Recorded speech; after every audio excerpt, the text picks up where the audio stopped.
starting with menstruation. A lot of the women feel guilty. They feel they are not doing what they should do.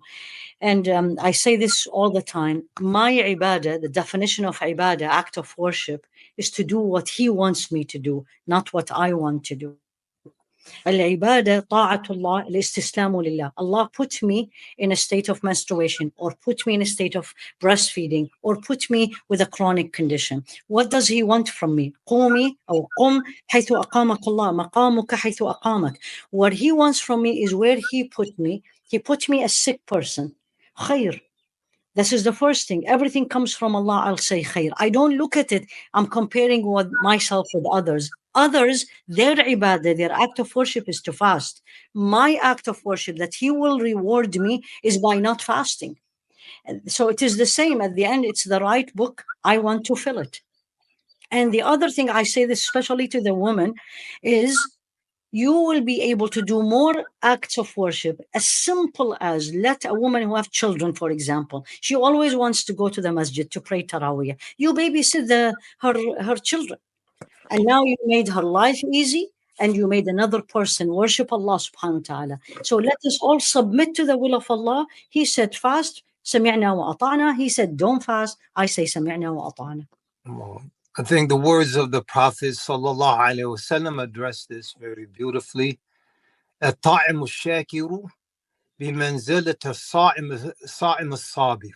No. Who's eating and thanking Allah for the blessing of food is in the same station as one who's fasting and patiently enduring the rigors of the fast.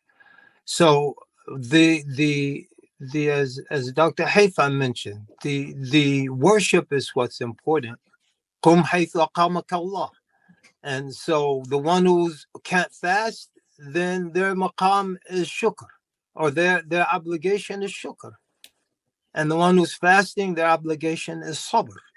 And so the believers between thankfulness and patience throughout the entirety of his or her life. And so Ramadan is no different. The one who can eat, thank Allah. And the ones who are fasting, patiently endure the rigors of the fast, and the reward is equal.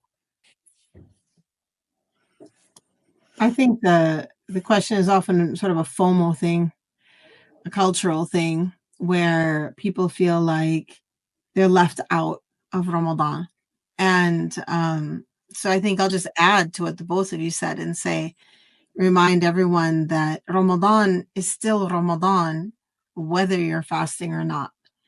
The days of Ramadan are still there, the barakah of the days, the goal to become people of taqwa is still there, whether you're fasting or not. And so if you are someone who can't fast for the whole month because of an illness, serious illness, something chronic, or whether it's just for a short time, the Ramadan is still your month. And so focus on the things you can do as opposed to the things you cannot.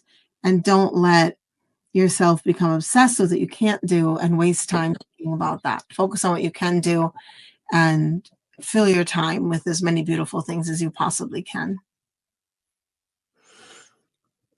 Barakallahu fikum. I think that to get comfort, I think one should find comfort in the fact that, especially if you're chronically ill, Allah subhanahu wa ta'ala, very lovingly referenced you in the Quran. He said, "Man kana minkum maridan."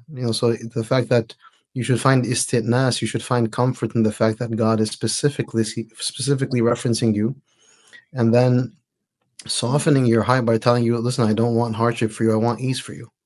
Yuridu Allahu bikum al-yusra, yuridu bikum al-usra. I'm giving you this exemption. I'm giving you this relief from having to fulfill this obligation because I want ease for you. I don't want hardship for you. So if you listen to the ayah with a gentle, generous heart, and you hear your kind, loving Lord communicating a very beautiful, gentle message, like, I see you're sick.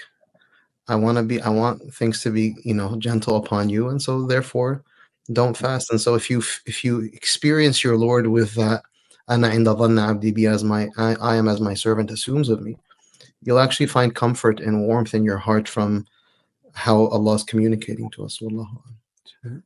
I think also eating is we eat based on the commandment of Allah, and we refrain from eating based on the commandment of Allah. So really, eating is an integral part of Ramadan. We delay the suhoor. So and it's we don't abandon the suhoor, or we don't eat it early. I'm tough guy. I can eat it 2 a.m. I'll get up at Fajr. No, you delay it. And so you eat right until the last minute. And we hasten the iftar. Once we confirm the sunset, we hasten to eat.